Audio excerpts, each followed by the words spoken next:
You know that sound, that specific frequency that cuts through the freezing Welsh air like a serrated knife. It wasn't just the noise of the racecourse erupting. No, listen closer. It was the sound of a man exorcising demons. A primal scream of pure, unadulterated release. We are talking about Libby Cacaces, and we are talking about a moment that transcends tactics, XG, and all that spreadsheet nonsense the modern game tries to shove down our throats. This is about blood, sweat, and the absolute torture of sitting in the stands while your mates go to war. When that ball hit the back of the net against Nottingham Forest, you weren't just watching a goal, you were watching months of frustration being detonated. 7-8 weeks of stress, doubt, and the devastating silence of the physio room, all released in a split second of violence against the leather ball. It's raw, it's visceral, and it is exactly why we love this bloody game. The lad hasn't just scored, he's announced he's alive. We see players as commodities sometimes, don't we, like shiny new toys on a shelf? But look at Cacace's face in that moment. That wasn't a choreographed celebration for TikTok. That was crazy. His words, I celebrated like crazy. Why? Because the nightmare is over. The hamstrings, the calves, the stop-start rhythm that destroys a player's soul, it's all gone. For that one night, under the lights, against Premier League opposition, Libby Cacace wasn't the injured bloke. He was the hero. And let me tell you, that feeling is a drug you can't buy. Let's dig into the grit of this, because the headline is easy to read, but the reality is brutal. Injury, nightmare. 2 words that carry the weight of the world for a footballer. Cacace comes over from Empoli Serie A pedigree, Italian tactical discipline, and lands in North Wales with high hopes. But what happens? The body says no. Hamstring issues early in the season. You think you're back, you do the rehab, you do the sprints, and then ping, the calf goes. It's a mental prison. You're watching the lads training in the rain, having a laugh, building their camaraderie, and you're stuck inside, staring at a wall, doing resistance band work until your eyes bleed. It stops your momentum dead. It makes you question if you even belong. He's a New Zealand international. He's used to travel, used to adapting, but nothing prepares you for the isolation of injury in a new club. He's only made 10 appearances this campaign. 10, that is a starving man looking at a banquet. So when he talks about the stress that built up, don't gloss over it. That stress is the fear that the fans will forget you. The fear that the gaffer will find someone else to run that left channel. The fear that maybe your body isn't cut out for the physical brutality of the championship. That's why this FA Cup tie wasn't just a game for him, it was a resurrection. He's come off the bench in the opening 2 championship games of 2026, wins against Blackburn and Derby, but a start. A start is a statement.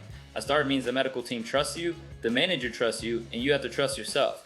And he didn't just turn up to make up the numbers, he turned up to wage war. Now, let's talk about the goal itself, because this is where the football nerds get their knickers in a twist, and I absolutely love it. Libby Cacace, left wing back, left-footed player. The scouting report says, show him onto his right. He won't hurt you. Wrong. He picks it up. 20 yards out. The Forest defenders. Premier League egos intact, probably thinking, let him have it on the weak foot. And bang, he buries it with his right. A low drive, drilled with precision. He admits it himself. He doesn't know the exact percentage, but he reckons he scores more with his right than his left. How mad is that? It's an anomaly. It's instinct taking over. He says, I don't know why. I'll tell you why, son. Because when you're that hungry, when you're that desperate to make an impact, your body just does what needs to be done. You don't think you execute that goal was a message to every defender in the league. Show me inside at your peril. It's ironic, isn't it? We obsess over left-footed balance in modern football. Managers crying out for left-footed centre-backs. And here's our Kiwi wing back, ignoring the script and slapping one in with a swinger against the top tier side. It's chaotic, it's unpredictable, and it's beautiful. That goal set the tone. It told Forest, you might be Premier League, but you're at the Racecourse now, and nothing here makes sense for you. This wasn't a calm 1-0 win. This was Wrexham. This was pure, unadulterated chaos. We don't do things the easy way. We never have. We go 2-0 up. We are flying. The Premier League strugglers, and I love that we can call Forest that, are on the ropes. Then it's 3-1. Game over. Surely time to bring out the cigars. Absolutely not. Cacace said it best. We made it difficult for ourselves. They score 30 seconds after we go 3-1 up. That is the most Wrexham thing I have ever heard. It's like we have an addiction to drama. We have to drag the fans through the ringer. We have to make sure every fingernail in the stadium is chewed off before the final whistle. But look at the context. Friday night, FA Cup 3rd round. Under the lights, a 3-3 draw at full time. This is the stuff of legend. This is why the FA Cup is the greatest competition on God's green, Earth, and I will fight anyone who says otherwise. You have a team pushing for glory in the championship, going toe-to-toe with the big boys, not parking the bus, but slugging it out. Cacace calls it a magical night, a classic FA Cup game. He's right, it had everything. Goals, mistakes, comebacks, and the unbearable tension of penalties.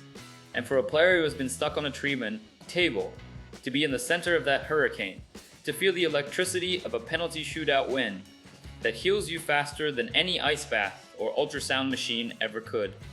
I want to go back to that quote, I celebrated like crazy. We need to analyze this. In modern football, players are coached to be robots. Respect the opponent. Stay humble. Focus on the next game. Boring. Absolute rubbish. Cacace didn't respect the narrative. He let it all out. That celebration was therapy. It was a release of cortisol and a flood of dopamine. He talks about the 7 or 8 weeks of stress. Think about that timeline. That's 2 months of waking up in pain, of testing the muscle, of failing, of trying again. It wears you down. It makes you snappy with your family. It makes you doubt your career path. So when that ball hits the net, he's not just celebrating a goal for Wrexham, he's celebrating the fact that he didn't break. He's celebrating the great people around me, a great support team. He acknowledges them immediately. The physios who massaged the scar tissue, the family who listened to him moan, the teammates who kept his head up. This is the human side of the game that the stats don't show. You cannot measure gratitude on a heat map, but you saw it in that celebration. You saw a man who knows he owes his return to the people in the shadows, and that makes the goal 10 times sweeter. It wasn't a solo effort, it was a team goal in the truest sense of the word, from the doctors to the kit man to the right foot of Libby Cacace, beating Nottingham Forest on penalties. Let that sink in. We are talking about a club with 2 European Cups in their history, ancient history, but still a Premier League side, and we beat them from the spot. 4-3. Cacace says to win against a Premier League side is a really nice feeling. That is the understatement of the century. Libby, it's not nice, it's euphoric, is what we live for. It proves that the gap isn't as big as the pundits think. It proves that heart, desire, and a raucous home crowd can level the playing field against millions of pounds of talent. He mentions the fans. I guess for the fans, it had everything, really. You're damn right it did. To win on penalties is torture, but the release at the end, it's an even better feeling because you've stared into the abyss and survived. For a player coming back from injury, playing a part in a match that goes the full distance, 120 minutes plus penalties or 90 plus penalties, no extra time in this specific round, context, but the intensity remains. Is a test. Did his lights hold up? Yes. Did his mind hold up? Yes, he didn't crumble. The team didn't crumble when Forest pulled it back to 3-3. The boys fight till the end, he said. That's the DNA right there. That's what the Hollywood owners bought into. Not just the glamour, but the grit. Fighting for the badge. So what now? The euphoria fades, the adrenaline drops, and Monday morning comes around. Cacace is smart. He knows the reality. I'm just looking to build on my minutes, get fit, find momentum, and continuity. Continuity. That is the magic word. It's what he hasn't had since he arrived from Italy. Stop. You cannot perform at your peak like that. You cannot learn the nuances of your teammates' movements if you're never on the pitch with them. You need to run up games. He needs to own that wingback spot. The championship is a grind. It's 46 games of hell. It's Saturday, Tuesday, Saturday. If Wrexham are going to push for the Premier League, they need depth, and they need a fully fit Libby Cacace bombing down that flank, cutting inside on his right. Apparently, this game was the turning point. It has to be. He's tasted the blood now. He's felt the roar of the racecourse. He's not going to want to go back to the sidelines riding away on a bench while his career stalls. This is the standard now. The challenge is to keep those hamstrings warm, keep that calf loose, and keep that right foot lethal. But let's be clear, the championship doesn't give a toss about your pedigree. It eats potential for breakfast and spits out the bones. It doesn't matter if you played in Serie A, if you can't handle a physical battering on a freezing night at Luton or a relentless high press at Ewan Road, Cacace is to prove he's not just a luxury, he's a bloody necessity. We've seen the flashes, but flashes don't get you out of this league. Relentless, ugly consistency does. The gaffer isn't interested in hard luck stories. He wants soldiers. Every time Libby hits the deck, every heart in the stadium stops, praying it's not another niggle, another setback that sends him back to the treatment table. We need him marauding. We need him overlapping until the opposition's lungs are screaming. He's shown he can finish. He's shown he can celebrate, like he's ready to die for the shirt. Now, he needs to show he can do it when the legs are heavy as lead and the rain is lashing down in the 90th minute of a midweek scrap. No more settling in. The honeymoon is over. It's time for Libby to become a Wrexham powerhouse or get out of the way of someone who will. This is the hunt, and right now, Cacace has the scent of the Premier League in his nostrils.